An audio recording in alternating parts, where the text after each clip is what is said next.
భీమ్గల్ మండలంలో 3వ భాగం పోయిందని చెప్తున్నారు. ప్రైవేట్ వాళ్ళు కొన్నారట. ఎంత కొన్నారు? 2000, 2200 కొన్నారు. మరి ఎంత కొనాలి వాళ్ళ లెక్క ప్రకారం? 2700 కొనాలి. 2200 రూపాయల మద్దతు ధర, 500 బోనస్ ఇచ్చి 2700 కొనాలి. దొడ్డు అసలే కొంటలేరు. రైస్ మిల్లర్లు సన్నమ్మి కొనుక్కొని తీసుకుపోతున్నారు. సన్నమ్మి 3000 కొనాలి. ఇవాళ 2200 పోతా ఉన్నాయి. రైతులకు నష్టపోతా ఉన్నారు. 500 రూపాయలు ఒక క్వింటాల్ కంటే ఒక ఎకరంలో 25 క్వింటాలు పండినా ఎకరానికి 12,500 రూపాయలు అవుతుంది ఈ బోనస్. ఇవాళ రైతు ఎకరానికి 12,500 రూపాయలు ఇవాళ నష్టం కోల్పోయి ఇవాళ ప్రైవేట్ వ్యాపారులకు ఇస్తా ఉన్నాడు. మీ చేతగానితనం వల్ల, కాంగ్రెస్ పార్టీ రేవంత్ రెడ్డి ముఖ్యమంత్రి చేతగానితనం వల్ల ఇవాళ రైతు ఎకరానికి 12,500 రూపాయలు నష్టపోతా ఉన్నాడు. ఇదేమో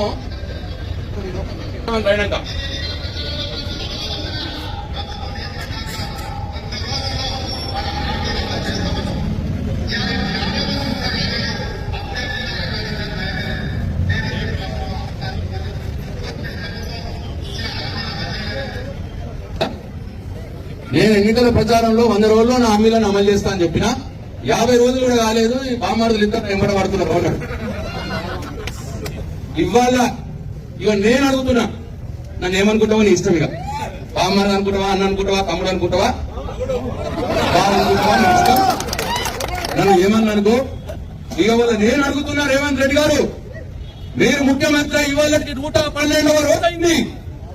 100 మీద 12 రోజులు ఎక్కువైంది. మీరు 100 రోజుల లోపలనే హామీలు అమలు చేస్తామని చెప్పినారు. 112 రోజులైంది. మీరు ఇచ్చినటువంటి హామీలన్నీ అమలు చేసిన తర్వాతనే పార్లమెంట్ ఎన్నికల్లో ఓటు అడిగే హక్కు మీకుంటది. మీరిచ్చిన హామీ రైతులకు ఏదైతే ఇవాళ 500 రూపాయలు బోనస్ మద్దతు ధర కంటే ఎక్కువ ఇచ్చి కొంటామని చెప్పినారో అది వెంటనే కొనుగోలు కేంద్రాలు ఏర్పాటు చేసి కొనాలి. వెంటనే అప్పుడే మీరు పార్లమెంట్ ఎన్నికల్లో ఓట్లు అడగాలి. ఇవాళ నేను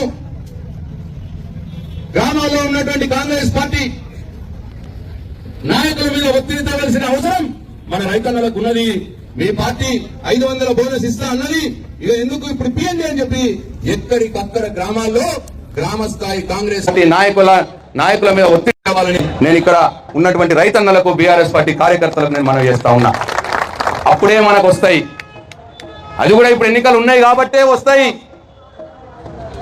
మీరు ఆలోచన చేయండి దయచేసి. ఎన్నికలు ఉన్నాయని తెలిసి కూడా రైతు బంద్ వేయటానికి 4 నెలలు పడతా ఉంది 4 ఎకరాలకు వేయటానికి. ఒకవేళ ఎన్నికలు అయిపోతే ఎవడు కానాలి మనని? మళ్ళా 5 ఏళ్ల దానిక మన అవసరం లేదు రేవంత్ రెడ్డికి. మళ్ళీ 5 ఏళ్ల దానిక మన అవసరం లేదు కాంగ్రెస్ పార్టీకి. కాబట్టి ఎన్నికలే మనకు ఆయువు పట్టు.